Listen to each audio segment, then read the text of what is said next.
paver set up here in town, and this is in Idaho Falls.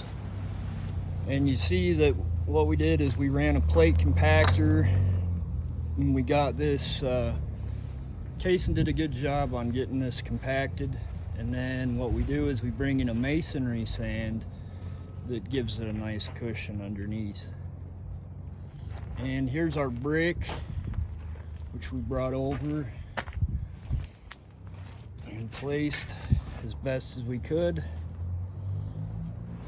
Okay, so now we have everything laid on our paver pad, except for a few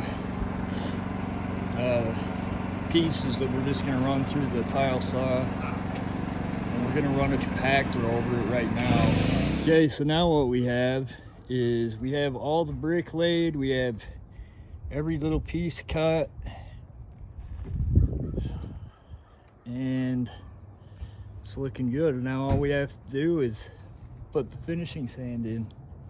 And here is the finished result of our paver pad,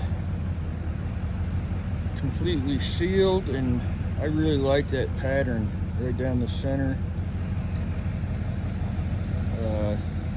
It sat overnight, so there's already a few leaves and things on it, but it looks really good.